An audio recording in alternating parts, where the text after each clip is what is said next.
네, 이번 시간에는 클래스 모델링의 절차와 사례를 중심으로 클래스 모델링하는 과정을 살펴보도록 하겠습니다. 네, 클래스 모델링 절차는 다음과 같습니다. 먼저 클래스의 후보가 되는 객체를 파악하는 과정이 있고요. 이렇게 파악된 객체를 바탕으로 클래스를 선택하는 과정, 그다음에 클래스들 사이의 그 관계인 연관관계를 파악하는 과정, 그다음에 클래스의 속성을 파악하는 과정, 그다음에 그 클래스들 사이에 그 존재하는 그 상속관계를 이용을 해서 클래스 다이그램을 단순화하는 과정, 그다음에 클래스의 책임을 할당하고 이렇게 할당된 책임을 바탕으로 클래스의 연산, 오퍼레이션을 파악하는 과정, 그다음에 이렇게 만들어진 클래스 다이그램 모델을 전체적으로 검증하는 그런 과정, 그다음에 앞에 이러한 과정들에 대해서 반복하고 다시 정지하는 이런 일련의 과정으로 클래스 모델링은 진행되게 되겠습니다. 네, 앞 슬라이드에서 살펴봤던 클래스 모델링 프로세스의 각 단계별로 자세하게 이제 살펴보도록 하겠습니다. 먼저 첫 번째 단계가 그 클래스의 후보가 되는 객체를 파악하는 단계가 되겠죠. 객체를 파악하기 위해서는 다음과 같은 기준을 사용해서 프로블럼 스테이트먼트의 모든 명사에 밑줄 긋는다라고 그렇게 시작을 하면 되겠어요. 그러면 여기서 문제 정의서, 프로블럼 스테이트먼트라고 하는 것이 뭐냐라고 하는 것을 먼저 얘기를 하도록 하죠. 우리가 앞에서 요구사항 명세서나 요구사항 명세서 또는 여러분들이 유스케이스 모델링 명세서 작성했었죠. 그래서 이때 유스케이스 모델링 명세서나 요구사항 명세서 이런 부분들이 바로 이제 프로블럼 스테이트먼트가 될 수 있겠어요. 그 다음에 명사라고 하는 것이 여러분들이 갑자기 새로울 수 있는데 우리가 뭐 문법 시간에 배웠던 명사, 대명사, 동사 뭐 그럴 때의 명사에 해당합니다. 그러면 왜 명사에 밑줄을 긋느냐? 명사라고 하는 것은 어떤 그 존재하는 것을 이제 의미할 수 있겠죠. 그래서 정보를 갖고 있는 것, 뭐 그런 개념이 있기 때문에 일단 명사가 결국은 어떤 우리가 그 클래스를 도출할 때의 어떤 그런 대상이 될 수 있다는 얘기죠. 그래서 명사에 밑줄을 긋는다라고 하는 이런 방법을 사용하고 있습니다. 그래서 문제 정의서의 명사로부터 시작한다. 그런데 이럴 때 물론 이제 여기서 여러분들이 익숙하지 않을 수는 있겠지만 문제와의 관련성을 유일한 선정 기준으로 사용한다. 문제와의 관련성, 그러니까 우리가 결국은 어떤 요구사항 명세서 또는 유스케이스 모델링 명세서로부터 어떤 소프트웨어 시스템을 만들려고 하는데 이 소프트웨어 시스템을 만드는 그러한 관점에서 관심의 대상이 되는 그런 관련성을 얘기를 합니다. 그래서 이 부분이 좀 어려우면 이 부분은 나중에 좀 더 걸릴 수 있기 때문에 기본적으로 명사에 밑줄 긋는다라고 생각하면 되겠어요. 그 다음에 물리적인 실체뿐만 아니라 개념도 포함한다. 실제로 명사라고 하는 것이 물리적인 실제로 존재하는 어떤 엔티티일 수도 있겠고 때에 따라서는 컨셉, 개념일 수도 있겠죠. 그래서 그런 부분들을 다 이제 그 실제로 존재하는 실체에 대한 부분뿐만 아니라 컨셉도 개념도 개념에 해당하는 명사도 포함한다라는 얘기죠. 그 다음에 이때는 애그리게이션이나 제너럴라이제이션을 사용을 해서 정리하려고 하지 말으라는 얘기입니다. 물론 이 부분은 여러분들이 지금 곧바로 뭐 적용하기는 어려울 수 있겠지만 우리가 애그리게이션, 제너럴라이제이션 배웠죠. 그래서 그런 부분들을 곧바로 적용하려고 하지 말으라는 얘기입니다. 그 다음에 이 시점에서는 객체, 속성을 또 구분하려고 하지 말으라는 얘기입니다. 네, 두 번째 단계는 클래스 선택 단계가 되겠어요. 앞에서 우리가 그 파악됐던 객체들, 그 클래스 후보를 대상으로 우리가 클래스를 선택을 하는 그런 과정이 되겠습니다. 그래서 클래스를 선택할 때는 다음과 같은 기준을 적용을 하면 되겠는데 첫 번째, 중복 클래스를 제거하라. 이미 우리가 클래스라고 도출한 것이 있고 그 다음 또 거의 같은 이름이 약간 차이 나는 그런 경우가 있어요. 그럴 때 결국 클래스로 모델링하면 동일한 클래스가 될 때 그런 경우가 우리가 중복 클래스라고 할 수 있겠죠. 그래서 그런 중복 클래스를 제거하라. 두 번째, 문제와 관련 없는 클래스를 제거하라. 그러니까 우리가 어떤 급여 시스템을 만들려고 하는데 급여 시스템에서 실제로 그 직원이 있을 때 이 직원이 뭐 승진에 관련된 내용이 쭉 나온다거나 하는 것은 실제로 직원의 급여를 계산하는 것과 곧바로 승진과는 관련이 없을 수 있겠죠. 그래서 문제와 관련 없는 그런 클래스를 제거하라라는 얘기입니다. 또는 뭐 수강 신청 시스템을 만들려고 하는데 도서 대출과 관련된 용어가 나온다든지 그럴 때는 뭐 크게 관련이 없겠죠. 그래서 그런 부분들은 문제와 관련이 있고 없고는 여러분들이 조금 경험이 더 쌓여야 돼요. 그래서 처음에는 뭐 익숙하지 않을 수 있겠지만 차차 이렇게 모델링하는 과정을 여러 번 반복하다 보면 어떤 부분이 해당되는 시스템 내용이고 어떤 부분이 해당되는 시스템에 관련 없는지 그런 부분들을 이제 여러분들이 나중에 이제 이해할 수 있게 되겠죠. 그럴 때 바로 그렇게 문제와 관련 없는 클래스를 이제 제거한다는 얘기입니다.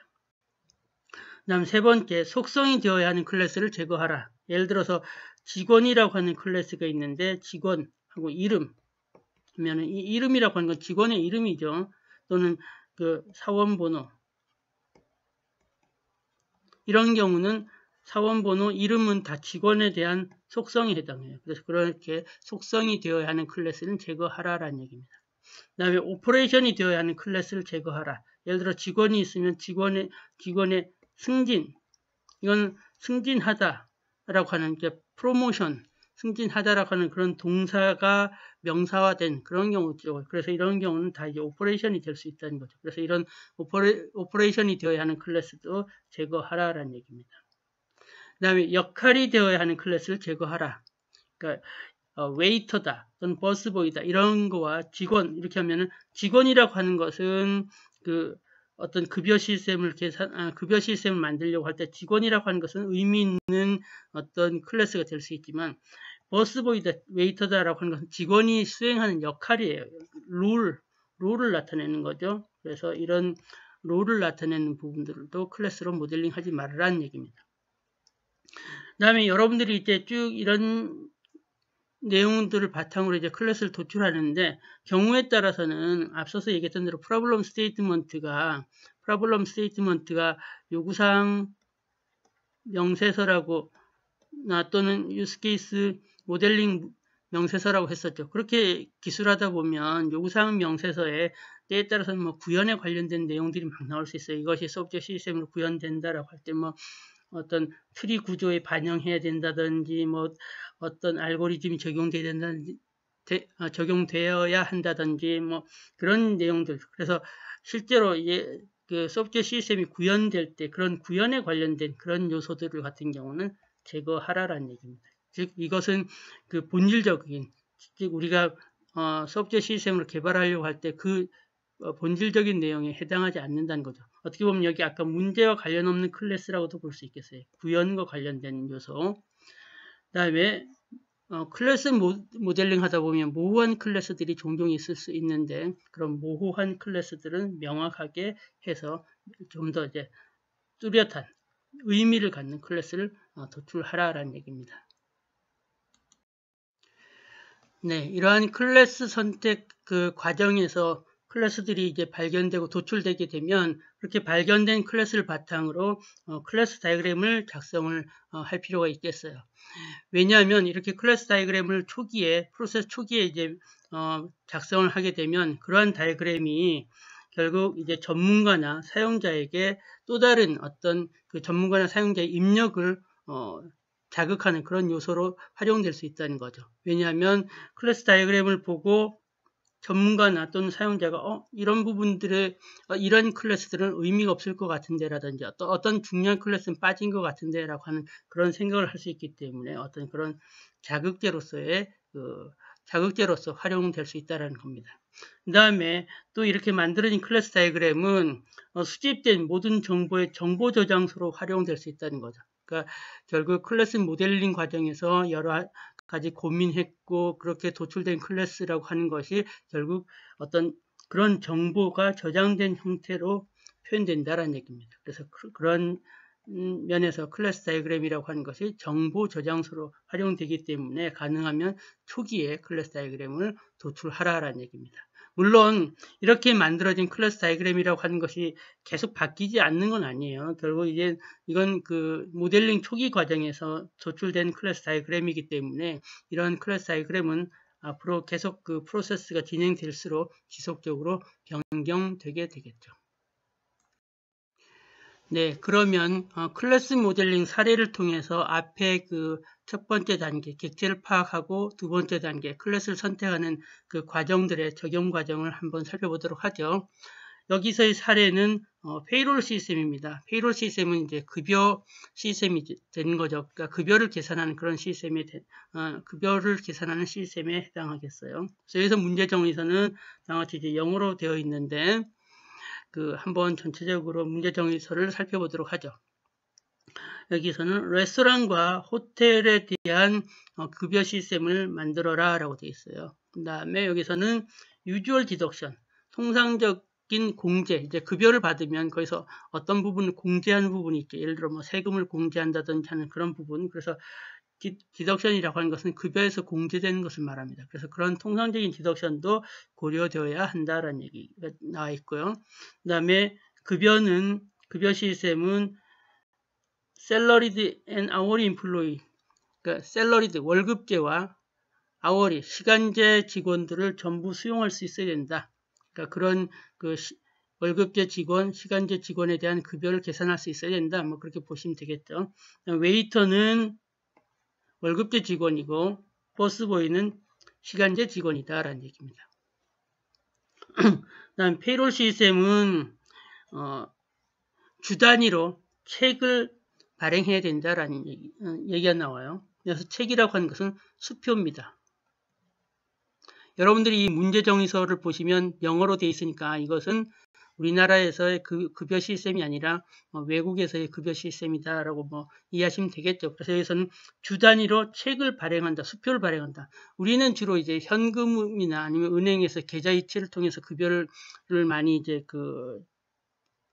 지급을 하지만 미국의 경우는 보통 수표를 발행을 많이 합니다. 그래서 그렇기 때문에 책, 수표라는 거죠. 그래서 수표를 주 단위로 발행한다라는 얘기가 되겠어요. 그 다음에 이 시스템은 페이롤 레지스터, 급여 명세, 어떤 급여에 대한 명부를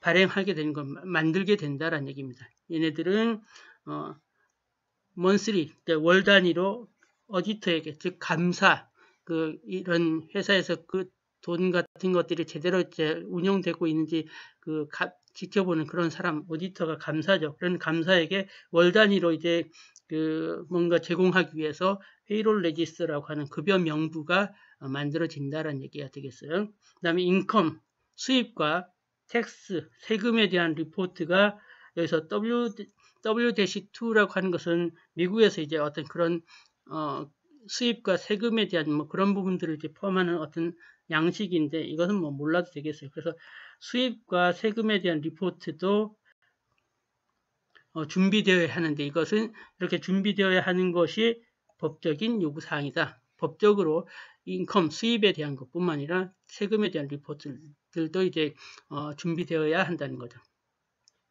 그 다음에 report concern voluntary deduction. 예, 볼런터리 디덕션. 아까 디덕션이 공제라고 했는데 볼런터리 디덕션이라고 하는 것은 뭐예요? 내가 자발적인 공제. 그러니까 예를 들면 여러분들이 어떤 동호회에 가입했다라고 하면 그 동호회 회비가 급여에서 빠져나간다라고 할 때 그럴 때 얘는 볼런터리 디덕션이 되겠죠. 아니면 여러분들이 어디에 뭔가 내가 특정 기관에다가 어떤 기부금을 납부하겠다라고 하는 것은 의무사항이 아닌 거죠. 그런 경우가 이제 볼런터리 디덕션에 해당합니다. 그래서 이런 자발적인 공제 또한 준비되어야 하는데 여러 기관을 위해서 여기서는 여러 기관이 아까 제가 얘기했던 대로 동호회라든지 아니면 어떤 외부 기관 여러분들이 기부하고자 하는 그런 기관을 위해서 준비된다. 얘는 어떻게 쿼러리 베이시스 분기별로 분기 단위로 준비된다. 그 다음에 레스토랑 임플로이는 레스토랑에서 eat meal 식사를 할 수 있다. 근데 식사를 할 수 있는데 만약에 식사를 했다고 할 때는 cost of the meal 밥값이 그들의 이제 페이책 아까 책 얘기했었죠. 수표 페이책 급여 수표에서 즉 급여에서 공제된다. 그러니까 레스토랑에서 근무하면서 레스토랑에서 밥을 먹으면 그 밥값이 급여에서 공제된다라는 얘기가 되겠죠. 호텔 인플로이는 만약에 그 호텔 인플로이가 호텔에서 거주하게 된다면, 호텔에서 거주한다고 하면 거기서 룸 코스, 방값이 또한 이제 급여에서 공제된다라는 얘기가 되겠어요. 그 다음에 voluntary deduction and mandatory government deduction이 must be taken into account. 이제 고려되어야 된다. 그러니까 아까 얘기했던 대로 자발적인 공제나 의무적으로 정부에서 이제 공제하는 거. 아까 얘기했던 대로 각종 세금들이 있겠죠.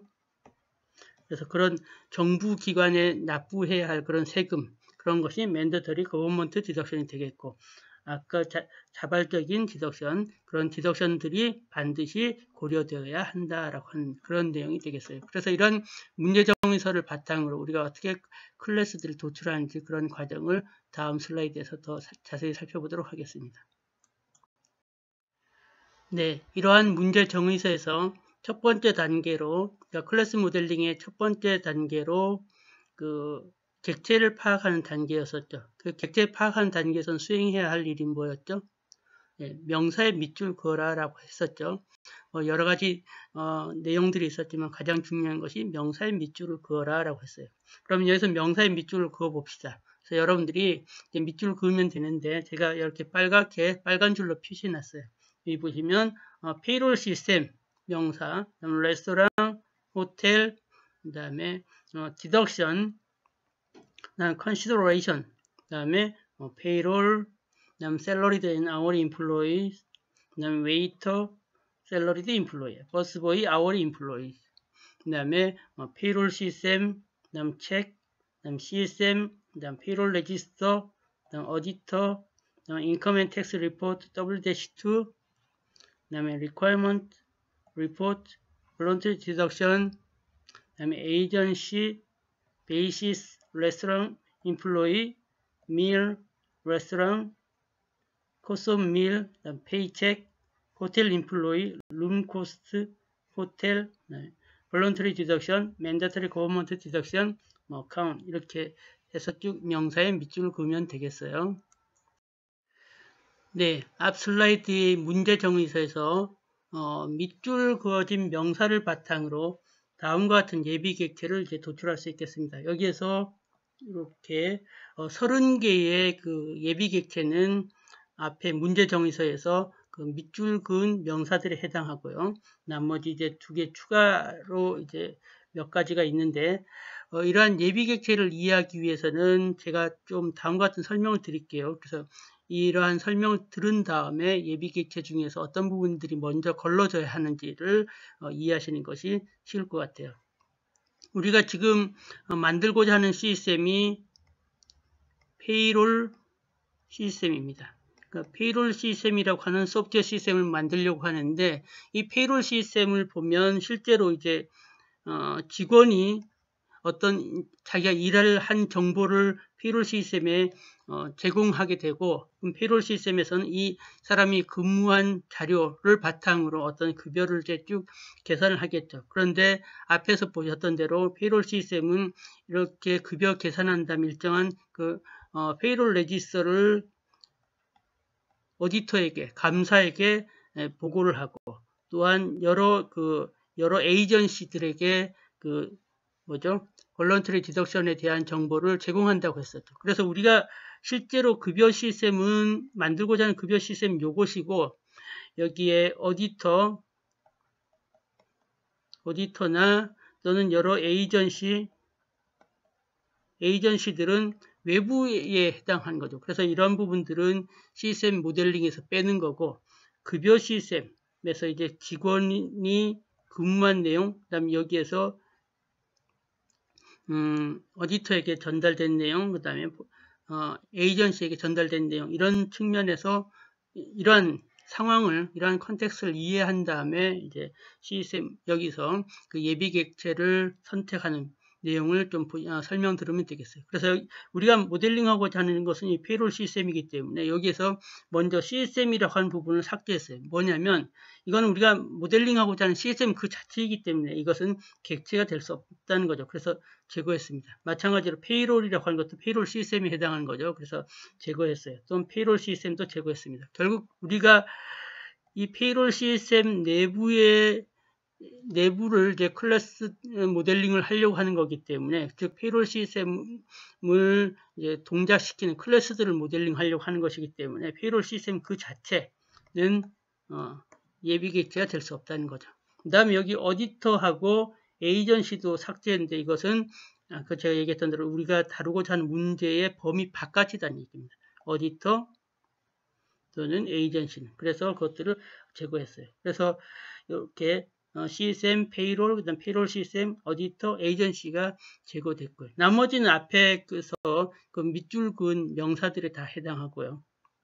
그 다음에 여기에는 추가로 얘는 이 부분은 앞에 문제 그 정의서에서 밑줄 그은 명사들에 해당하는 거고, 이 부분은 이제 추가 부분인데, 추가 부분에서 여기 보시면 이 출력에 관련된 걸로 해서 hours worked와 voluntary deduction report가 나왔어요. 여기서 뭐냐면 이 페이롤 시스템에서 급여를 계산하려고 하면 직원이 일을 한 정보가 전달돼야 되겠죠. 그것이 바로 hours worked에 해당하는 거죠. 그 다음에 그 에이전시에게 전달되는 것이 voluntary deduction report니까 그 부분이 이제 포함이 된 거고요. 그 다음에 또 추가된 것이 그 다음 추가된 내용은 뭐 디파트먼트라든지 텍스 프로파일인데, 이 부분은 뭐냐면 이제 리얼 월드 나르지, 그러니까 우리가 통상적으로 어떤 이제 급여 시스템 계산할 때 여기 조직이 뭐 호텔도 있고 레스토랑도 있고 하니까 거기에 여러 부서가 있을 거다라고 해서 디파트먼트를 포함을 했고요. 그 다음에 급여 계산하려고 하니까 뭐 텍스 프로파일 뭐 이런 부분들도 있어야 될 것이다라고 해서 그런 실세계의 통상적인 그 나르지로부터 이제 우리가 도출한 그런 객체들이 되겠어요. 그래서 여기 전체 문제 정의서로부터 30개를 도출하고, 그 다음에 추가로 4개 해서 34개인데 그 중에서 하나, 둘, 셋, 넷, 5개. 그러니까 앞에서 얘기했던 대로 페이롤 시스템 그 자체와 어디터 에이전시, 즉 문제 범위 바깥에 있는 걸 제외하니까 여기서 결국 25개, 4개에서 29개의 예비 객체가 도출됐습니다. 네, 앞에서 파악됐던 그 예비 객체를 바탕으로 클래스를 선택하는 과정을 살펴보도록 하겠습니다. 앞에서 그 예비 객체에서 이미 삭제된 내용들이 있었죠. 시스템, 페이롤 시스템, 어디터, 에이전시는 이미 이제 삭제가 됐었고, 나머지에 대해서 우리가 그 클래스 선택하는 여러 기준을 적용을 해서 어떤 그 객체들은 클래스가 될 수 있고 어떤 객체들은 클래스가 될 수 없는지를 이제 살펴보도록 하죠. 앞에서부터 차례대로 보면 레스토랑, 뭐 호텔, 디덕션도 있고, 컨시더레이션을 이제 삭제를 했어요. 컨시더레이션을 삭제한 이유가 뭐죠? 컨시더레이션이 어디에 나와요? 앞에서 보면 take into consideration, 즉 take into consideration이라고 하는 어떤 부사구예요. 그래서 뭘 그러니까 고려하다라는 그런 부사구가 동사처럼, 그러니까 그 쓰일 때 consideration이 나타나니까 그것은 어떤 문제와 관련이 없는 거니까 삭제를 한 겁니다. 다음 salaried employee, hourly employee, waiter 지웠어요. 왜 지웠죠? 이것은 역할 이름을 나타내니까 지운 거죠. 그러니까 웨이터가 중요한 것이 아니라 인플로이가 중요한 것이니까 버스보이도 마찬가지로 그러면 삭제될 수 있겠죠. 그 다음에 책이 여기 지워졌어요. 책이 왜 지워졌죠? 책은 보니까 아래 여기 페이책, 책 똑같이 이제 하나는 수표고 여기서는 급여 수표니까 좀 더 명확하게 페이책이 낫겠죠. 그래서 이것은 중복됐기 때문에 지운 겁니다. 얘는 중복 클래스이기 때문에 중복 클래스라서 삭제를 한 거예요.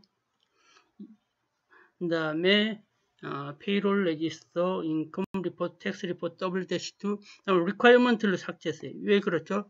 리퀘어먼트가 어디 나와요? 그 인컴 리포트, 텍스 리포트를 준비하는 것이 legal requirement다. 법률적인 요구사항이다라고 했어요. 바로 여기서 요구사항이라고 하는 이 부분은 그런 것들, 여기서는 급여 계산할 때 인컴 리포트나 텍스 리포트가 중요한 것이지 리퀘어먼트 그 자체는 문제에 크게 관련이 없는 그런 클래스라는 거죠. 문제와 관련 없는 클래스. 아까 컨시더레이션과 리퀘어먼트 다 그 문제와 관련 없는 클래스에 해당하는 거죠.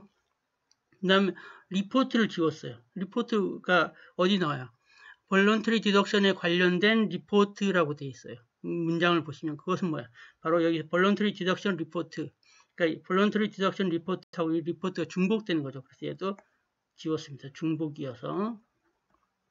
그 다음에 볼런터리 디덕션. 그 다음 베이시스. 베이시스는 어디 나와요? 뭐를 준비하는 것이 쿼러리 베이시스, 분기 단위로 해서 여기서도 그런 자료 준비하는 것이 분기 단위, 그것은 크게 의미가 없으니까 문제와 관련이 없어서 베이시스 지웠어요. 그 다음에 레스토랑 인플로이. 그 다음 밀을 지웠네요. 밀을 왜 지웠죠? 급여 계산에서는 이 사람이 어떤 식사를 했는가가 중요한 것이 아니라 밥값이 중요한 거죠. 그 어떤 밥값이 5,000원이냐 10,000원이냐가 중요한 것이 그 메뉴가 중요한 것이 아니기 때문에 밀은 지웠어요. 그 다음에 여기 어카운트를 지웠네요. 어카운트 왜 지웠죠? 여러분들이 급여 계산이니까 계좌에 관련된 거 아니냐라고 할 수 있는데 어카운트가 어디 나와요? 여기 보면 take into account, 아까 take into consideration과 마찬가지죠. 고려하다라고 하는 어떤 부사구예요. 부사구에 나오는 부분이기 때문에 이것도 지웠어요. 아까 얘처럼 똑같이 문제와 관련 없기 때문에 지웠습니다. 그 다음에 텍스 프로파일 지웠어요. 텍스 프로파일은 세금 관련된 어떤 명세 그런 부분이니까 텍스 리포트랑 뭐 중복되는 부분이 있죠. 그래서 그 부분을 지웠습니다. 네, 앞에서 선택한 클래스를 바탕으로 그 페이롤 시스템에 대한 초기 클래스 다이어그램을 다음과 같이 만들어 봤어요. 여기에서는 앞에서 이제 레스토랑, 호텔, 디덕션이 있죠. 그 다음에 salaried hourly employees. 그 다음에 payroll register, income tax report, tax report, W-2, 그 다음에 voluntary deduction, 그 다음에 restaurant employee, cost of meal, paycheck 어디 있냐? paycheck, hotel employee, 그 다음에 room cost, mandatory deduction, 그 다음에 hours worked, voluntary deduction report, 그 다음에 department에서 전체 그 19개의 그 클래스들을 이제 도출하고 그걸 가지고 클래스 다이어그램을 만들어 봤어요. 네, 앞 슬라이드에서 초기 클래스 다이어그램에서 뭔가 관련된 클래스들을 좀 더 이제 묶어서 수정한 그 클래스 다이어그램은 다음과 같습니다. 여기 보시면 오른쪽 그림이 초기 클래스 다이어그램이고 왼쪽 그림이 그 수정된 클래스 다이어그램인데 여기에서 인플로이 클래스가 4종류가 나타나죠. 그것을 하나의 인플로이 클래스로 만들었고요. 표현했고 그다음 여기 3종류의 그 리포트 클래스에 대해서 하나의 리포트 클래스를 생성해서 표현했고요. 그 다음에 코스 오브 밀과 룸 코스의 경우에는 그 클래스들을 그대로 두고 새로운 코스라고 하는 하나의 클래스를 생성해서 표현했습니다. 그래서 이 수정된 클래스 다이어그램은 그 클래스들에서 관련성 높은 클래스들의 그 위치만 그 배치만 정해 놓고 클래스들 사이에서의 그 연관 관계는 전혀 표현되어 있지 않은 그런 클래스 다이어그램이 되겠죠. 네, 앞 슬라이드에서 관련된 클래스들을 묶어서 표현했다고 하는 것은 정확하게는 다음과 같이 상속 관계로 표현한 것이 되겠어요. 그래서 employee 클래스는 호텔 인플로이, 레스토랑 인플로이, 아워리 인플로이, 샐러리드 인플로이를 이제 상속 관계로 표현하게 되겠고요.